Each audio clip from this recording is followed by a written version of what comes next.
Thank you and welcome. So I'm the Lisa part of the partnership and my colleague Nina will join me on stage in a moment. So we're going to talk to you about developing a leader-led wellbeing culture. At Aviva, our wellbeing journey started a couple of years ago. So we are a couple of years in, which kind of feels like a long time, but it's actually not a long time at all. And what we want to do is just share with you some of our insights and experience. We're by no means perfect. There's truckloads still for us to do, but what we hope to do today is just share with you some of the insights and experience for some of the things that we've been doing rather. So just to get us going, I wanted to share just a few stats just to kind of set the scene and context around how important leaders and leadership is in terms of creating a sustainable wellbeing solution. So this is actually born out of research that REBA conducted with Punter Southall. So it's a plug for some of the research that REBA have done. What that found was in organisations that they asked these questions to, 2/3 of company boards support wellbeing agenda in their organisation, but only 10% of those boards are driving that activity. So there's somewhat of a disconnect for me there in terms of boards saying they're up for it and they're supporting it, but actually it's not being driven by them themselves. So that does kind of suggest that there could be some difficulties for some of those organisations where they're getting the words at the top, but maybe not the action to help them sustain it and drive it. And then of those organisations that were asked around training, only 35% of companies provided training to their leaders in terms of wellbeing. And I think for us, certainly from what we've been trying to do in Aviva, having your leaders engaged and bought into it and supported and equipped to help deliver wellbeing is quite important. Well, more than quite important, it's vital. When they looked at the companies that do the training, typically they would find, and I don't think this will be a great surprise, typically those organisations that have a wellbeing strategy are more likely to invest in training their leaders around wellbeing. I don't think that will be any great surprise. But also what they found is it's typically higher in public sector organisations than it is in private sector organisations, which I have to say I was a little bit surprised about actually, working in the private sector. But I think equipping, engaging leaders is absolutely vital in order to sustain a wellbeing strategy. And then a final one at the end comes from another bit of research, but effectively is just a shout out to how important leaders are in terms of engaging their employees. So they account for 70% of a variance that you might see in leadership engagement. And I know when we do our surveys, as many organisations do around engagement, what your immediate manager does in terms of creating the environment and culture for each of their teams is vitally important. So I think for me, that just reinforces how important it is to get your leaders on side in terms of anything that you're trying to do from a wellbeing perspective. So that's just a bit of a scene setter. So what I'm going to do is just walk through different kind of layers in the organisation in terms of leadership structures, I guess, and just shout out what they do. I can see we've had to increase the size of our font, so we've lost the P off sponsorship, but it is there. So if I think about the top, and what I'm thinking about here is typically our board people, so those right at the very, very top of the organisation.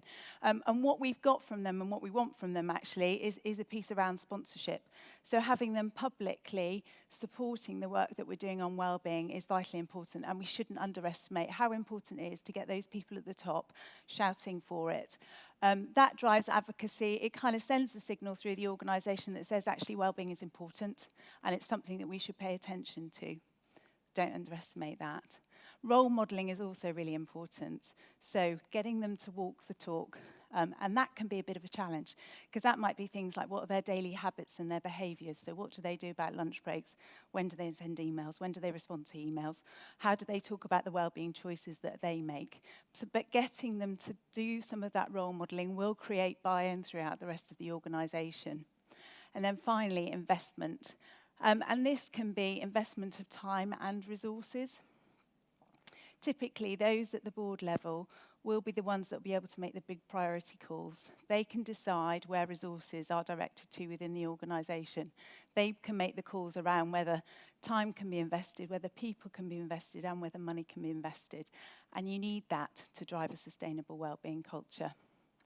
No matter how big or small what you're doing is from a wellbeing perspective, you will need some sort of investment in resources to help you deliver that. So getting those three elements from the top of the organisation is what we've found to be important in doing the work that we've been doing. Thinking about middle managers, and middle managers is a term that's used a lot. I'm thinking here more about leaders that lead leaders, but not exclusively, but primarily leaders who lead leaders. At Aviva, we have a set of leadership expectations, and that's basically what does it mean to be a leader at Aviva. And ultimately, I guess when you get to the core of it, it's about how do you get the best from the people in your team? How do you help the people in your team do the best work of their lives? And to do that, there is something about making them happy employees, healthy employees, which will drive their own individual performance and then drive organisational performance. So doing that every day and seeing it as BAU in their role is very important. And again, we will want them to advocate it. So think about the choices that they make. How do they bring wellbeing to life in terms of what they do? Some of that, again, is about their behaviours and their habits, but it's certainly about giving them the empowerment to make it real. Training and support, we've done quite a bit in this space. Again, I think there's still more that we can do. But again, we do recognise that it's really important to give leaders training and support. We've focused on some practical elements, so we've got some training around mental health that we've rolled out to all our leadership population. We've done training around having coaching conversations and performance conversations and experts that help them around policy, around absence and performance and all those sorts of things. But also conversations about broader leadership topics that I think help create wellbeing. So that might be thinking about how as a leader you create an inclusive environment for the people that work for you.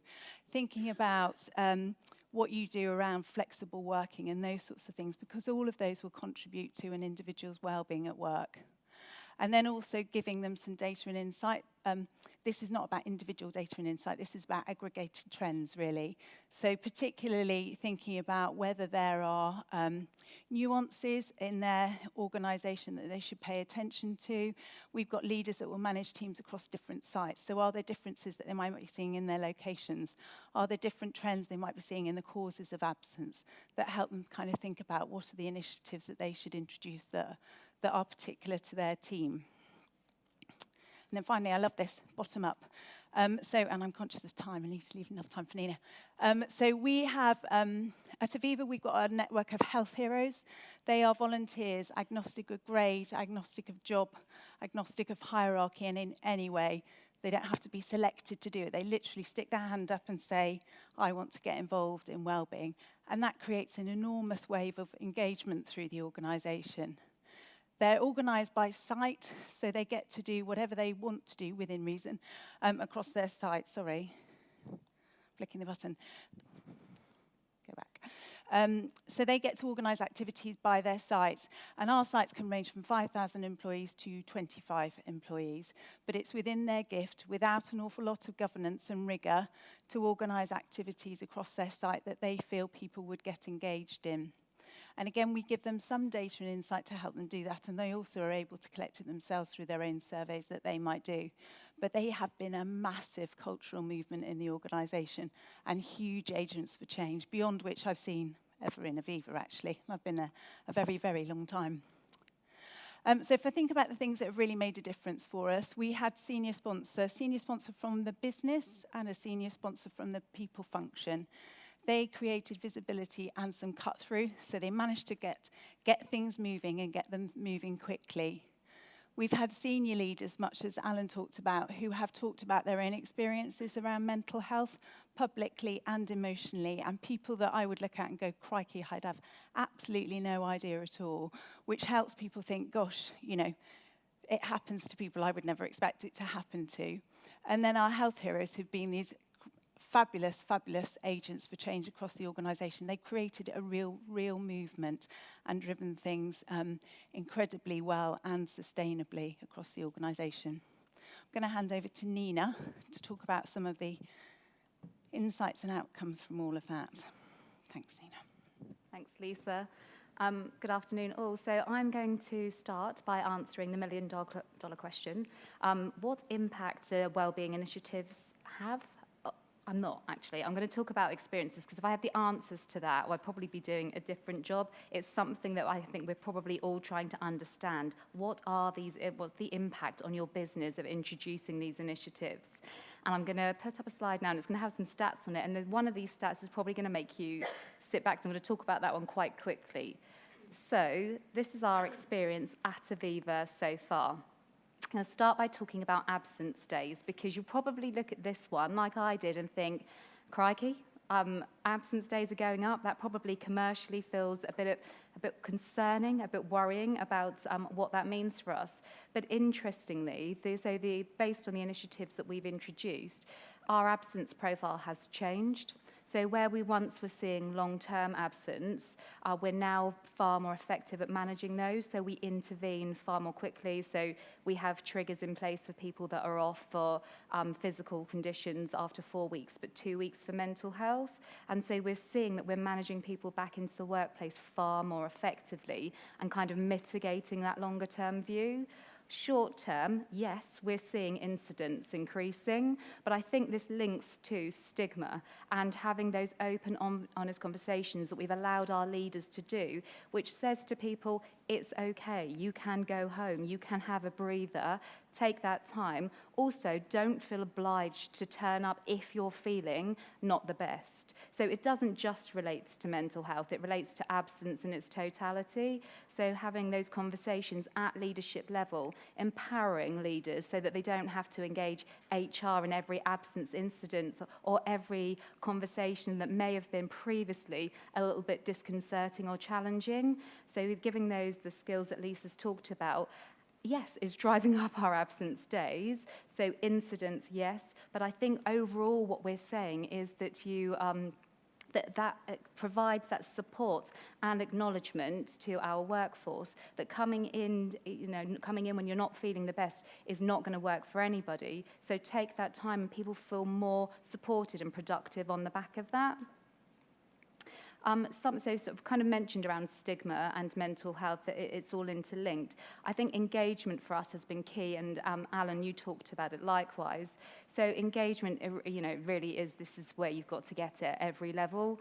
We've run a number of initiatives, and it's kind of difficult to measure these things, but in terms of Voice of Aviva, which is our survey, we've seen that so the measure around Aviva values my well-being has increased since we introduced these wellbeing initiatives in 2017 by 16%. So we've moved up to 80% now, which I think feels pretty positive. So you feel valued. So engagement, great, but what it does do, we're seeing, is drive up expectation. So you almost set a baseline now, and you have to, in order to kind of drive beyond that, people's expectations move. And so we're saying, well, how do we get this balance right then, so that we do meet expectations, but we're not driving forward something that feels inappropriate or kind of beyond the realms of realism? What I should have said at the start was that for Aviva, we didn't set out a formal business case or return on investment. We said this feels like the right thing to do, so that it, intuitively investing in your workforce will pay dividends. What we're seeing is that these measures are probably what we expected. But what we need to do now is build out from this. So we have this understanding, we have these learnings, and then how are we going to extend out those wellbeing initiatives beyond this, so that they really do drive through, not metrics that are hard and you kind of drive behaviours on that basis, but really do kind of take us down the path that we want to go down. And so particularly for me, I work in the propositions area, and I look at propositions that are available, well, at the current time we're focusing on corporates and saying what can we make available to them. And so, of course, our own experiences at Aviva are helping to drive that view of what we take out in a corporate environment. And I think it was mentioned in the introduction that we're looking at initiatives across physical, mental and financial health and well-being. And we're saying that there's a social element, an overlay to that helps to bring that to life. And as part of my role to bring that story to the fore. And of course, having that user case, I guess, as Viva is really useful to be able to do that. And we kind of got this staged approach, so that we are looking at, so this point around turning insights into action, we're saying, let's do a piece where we go into corporate workplace and understand, almost do a diagnostics piece to understand the profile of their workforce. And so we will do some learnings based on the data that they're able to provide around hotspots, absence issues. But beyond that, we're able to create an overlay in terms of our own insights that we have that are at industry level. For example, you might be able to, as a client, tell me what your absences are for, but you may not be able to articulate the prevalence of diabetes in your population. And so we can provide that additional insight. And of course, on the back of that, there's opportunities for Aviva about making recommendations, but they are fit for purpose recommendations driven out of insights. And so we're looking at test and learn in a number of different spaces across the pillars that I mentioned around driving up employee engagement. And ultimately, and there's a point on here about building employee resilience, but the purpose of all of this, and I think probably why we're all here, is about building workplace resilience. So it's not just specific to employees, it's about empowering those leaders so that they can then make that available across the employee population, and therefore building this kind of, I guess, the happier, healthier workforce that is, which we think makes that link to productivity and the ultimate kind of commercial view, the ultimate view in terms of return.